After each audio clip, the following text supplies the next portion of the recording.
You're listening to the OK Dad podcast. Please leave your message for Daddy. Okay, Dad podcast. Let's start this thing. Can you not put that on YouTube? You're listening to my husband talk a lot. Yeah. Okay, let's talk about personal responsibility today. I'm your host, Brian Boscus. As always, welcome to the OK Dad podcast. Let's just get to work. So, pretty often within the last week or so, this has been on my mind as well, is personal responsibility.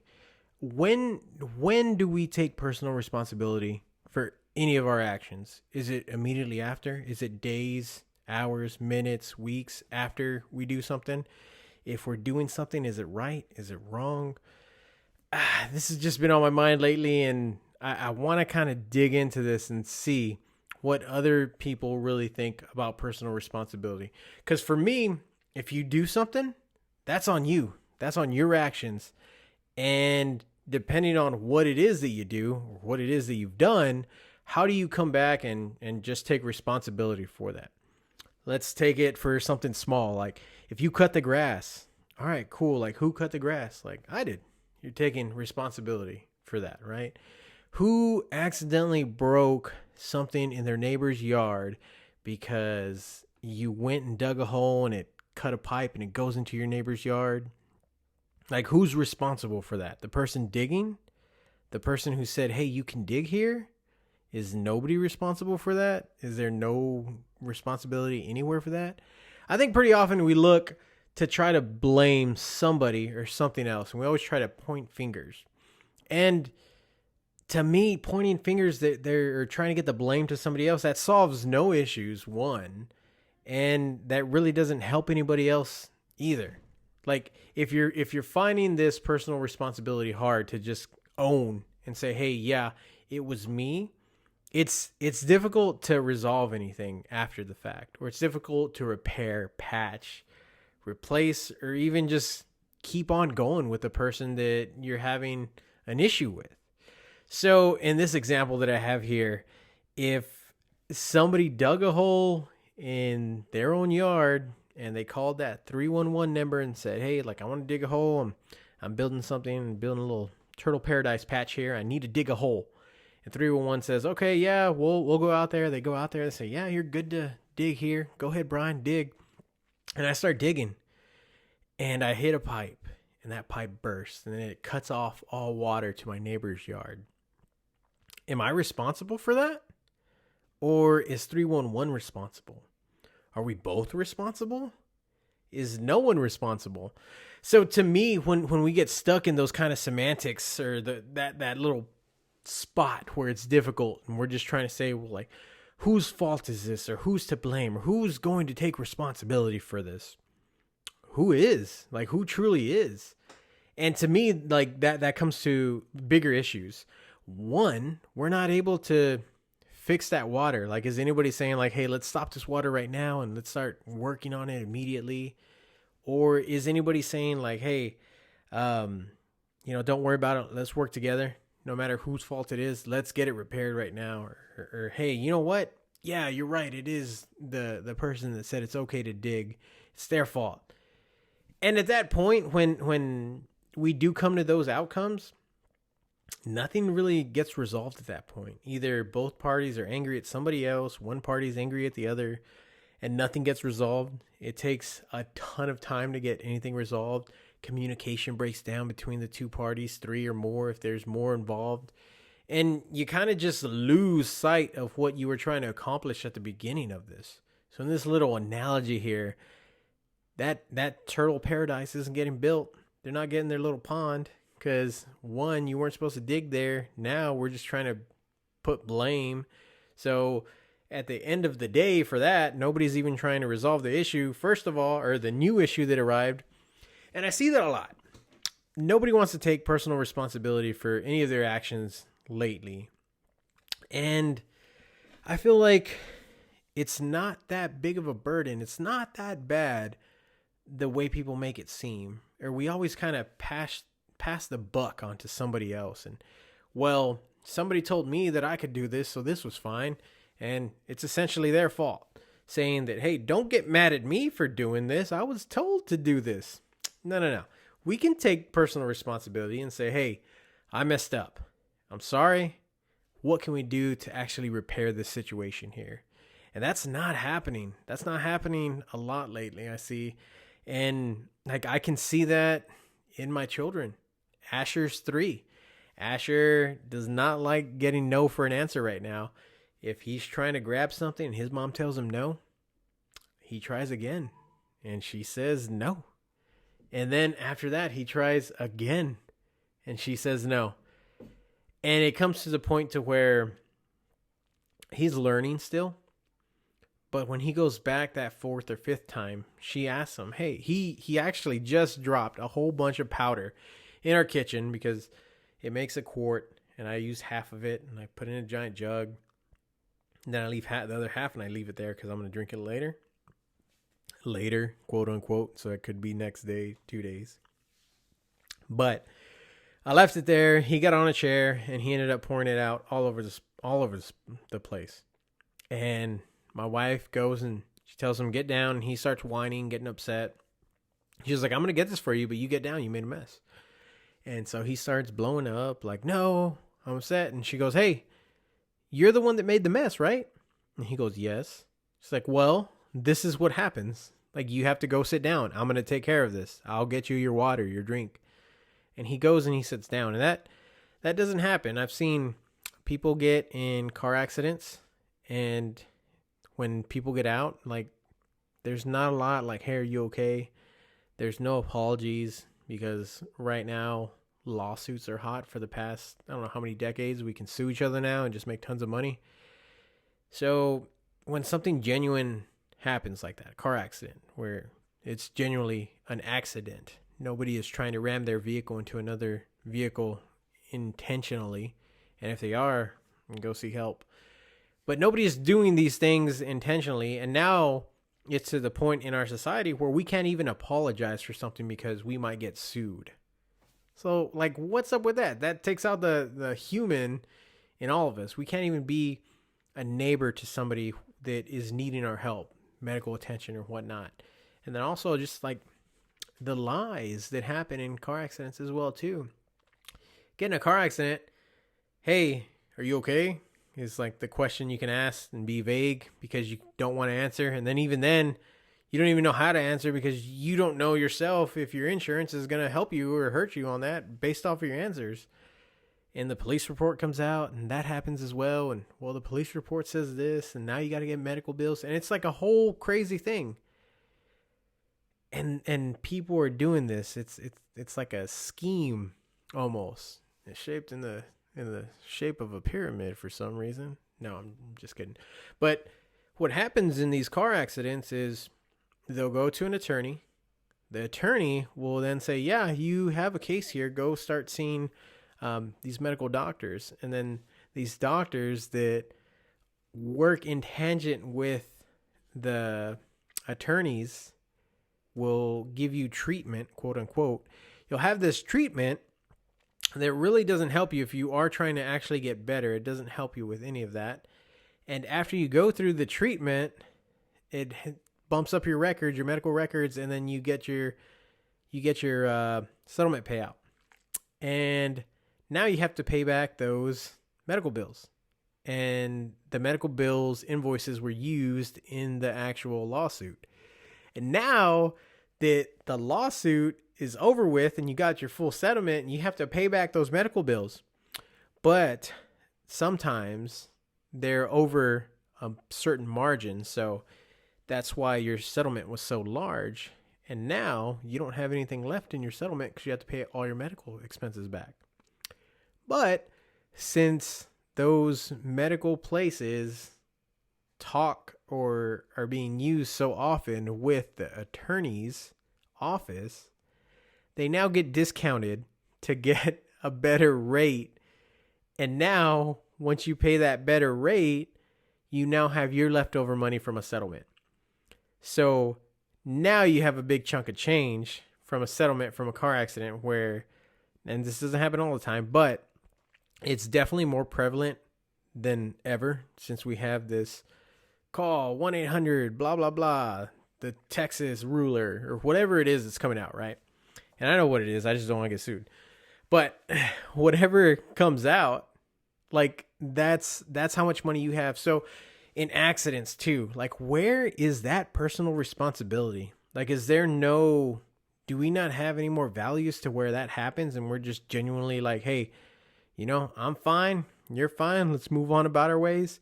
Hey, there's damage, I got insurance, you got insurance, let's go through insurance. There was a time where we're living here, and we had just moved in maybe a couple of months, and our neighbors had somebody staying over at their place. And they've long since moved, but they had somebody staying over. And an actual tornado came and landed in our zip code, and we're thinking that it started near our home because there's a field here. And it actually ripped off a good portion of our fence. And when I went outside during the storm, I noticed that it was in the middle of a ditch. I picked up that section of the fence while it was like storming and actually brought it back to the property. And I noticed that it was pretty heavily on like another vehicle that was just outside our home. And at this point, I'm like, okay, like it definitely damaged their vehicle. I don't even know what to say. Like, is this my responsibility to take care of their vehicle? I genuinely, I didn't know. And the next day they came, knocked on the door, and I'm like, I'm glad y'all are okay. We were okay. We didn't lose power. I felt the pressure in the house start to shake. And that was the first time I was ever like, all right, you know what? Like, let's all go ahead and go into the bathroom. So we actually went into our master bedroom closet because that was the safest spot in the house at the moment. And so the following day they knock on the door, they're talking to us. This is probably like the third time they've talked to us in depth. And, they're talking about the vehicle that got damaged in the section of the gate. And I'm like, I'm sorry about that. Obviously, I didn't build this gate, but we have homeowners insurance. So let me go ahead and give you that information. My name, here it is. Like, let's go. If anything, like we have homeowners insurance, it should cover it.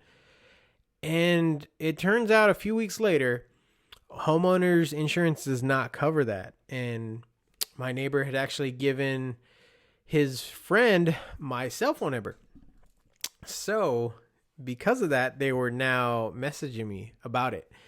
And I had said, okay, like, whatever you need. And they said, hey, Brian, like, I'm your neighbor's friend.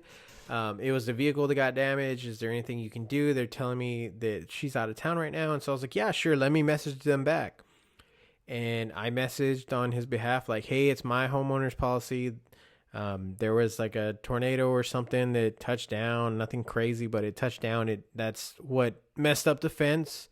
Most of the fence was still salvageable. So I probably got maybe like $80 worth of wood and just patched it right back up. My wife helped me the very next day. Talk about personal responsibility for my wife, just saying like, all right, we're putting this fence back up. She's out there in Daisy Dukes helping me on a hot summer day. But I let them know, like, yeah, hey, this is what happened. Like, what do you guys need from me other than that information, knowing that, yeah, it was our fence. It was definitely on our property. They asked who built the fence, and I'm like, the builder built the fence. The house builder starts with P. I'm not going to name any names, but it does start with Pulte. So they did build the fence. I let them know. And like, I hear back and it says, Mr. Vasquez, like, this is considered an act of God. So your policy doesn't cover act of God coverage. It would have to fall under their car insurance. And so, like, once again, like, we pay for homeowners insurance. I let them know, like, hey, sorry, dude, like, this is what they're telling me. They said they already told you this. And so now he calls me and gets upset that he would have to pay his $1,000 deductible, that he's already had 2 instances of using his insurance that year. And he's got so many people on his insurance plan. If he used it again, it would go up. And this is one where I'm saying, like, who's responsible for this? Me? My insurance? They're saying no, his insurance can cover it, but he's not wanting to utilize it because of things that happened on his end. So like, is this another instance of we're passing the buck saying like, hey, you need to take care of this. And he's like saying, no, you need to take care of this. And like, where do we draw these lines? Are they clear lines that we draw out beforehand and say like, hey, these are the lines that we have. Let's not deviate from this. Are there gray areas where we say like, hey, act of God, quote unquote, where it's something out of somebody's control essentially? Or are we saying like, hey, like it's just every man for himself. If you can sue somebody, sue somebody.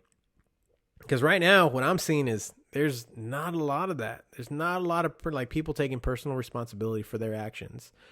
And it may not be something that affects you right away that you're not even thinking of. In this case, he used his insurance pretty heavily a couple of times already. That does affect the future. And usually when we're thinking about something, we're not thinking about the future in mind that much. And we probably should. Let's bring this concept a little bit down for a second. When you go to tie your shoes in the morning, and you do it pretty loose, and then they come off later, is that your fault for not tying them tight? And let's say, go back to it. Brian's tying his shoe again in the morning. And I tie them super tight. And then a few hours later, my foot is just killing me because it's cutting off circulation. Is that the shoe's fault? Is that the manufacturer of the shoes? Or is it my fault for tying them too tight? Like, to me, what I'm looking at, and I'm just talking here like recently, like where does that line of personal responsibility fall? If we are going to work or we're doing something, we're putting work in. If somebody's not telling you something, is it your responsibility to go ask? Because there's no way that you could know what to ask. Like, are you supposed to know what to ask if you don't know? Doesn't make sense to me. It doesn't. But if somebody's telling you, hey, you should know this is X, Y, and Z. And I say, okay, that's X, Y, and Z. Okay, that makes sense. And then later when they ask me like, hey, do you remember X, Y, and Z? And I say, no. Like, whose fault is it? Is it my fault for not remembering? Or is it his fault for not ensuring that I remember? So these are the things that kind of racking my mind lately. And like, where is that line? Like, how do we also instill this personal responsibility? Because my goal is to have my children out in the world, and one day they're just a productive member of society. They're just adding to it. I don't want them being in society taking. I would rather them be in society giving back to the community, giving back to their schools, giving back to their family, and just serving any way that they can. I wouldn't want them out there just taking and taking and taking. So I'm wondering how I can do a better job. And that, I think it comes back to just being a role model. Like, can they see you being a great role model in you taking personal responsibility for things? Can they see what you're doing? Are you getting in an accident and saying, hey, this is my fault. Here's my insurance. The police report says, hey, I was driving. I lost control. I hit them. I was speeding. I looked away for a second. Is it saying that? Or is it just saying like, I don't even know? You know what I mean? So it can, man, my headset just died. It can be saying all these things, but we're never going to realize any of that if we don't just take our personal responsibility for stuff. And I want to get to a point to where we can definitely go ahead and just make a better living, like make a better community where we're at or where you're at right now. Just make a better community just by taking personal responsibility. I think that's one step that we could do.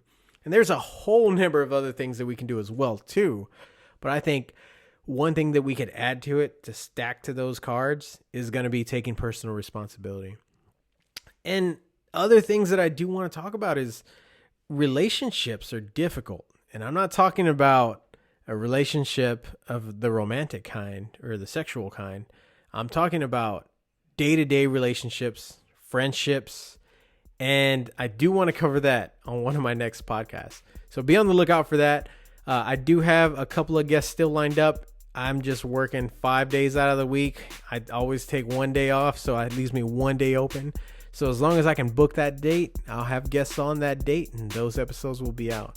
But hey, I just want to say thank you all for tuning in. I appreciate you.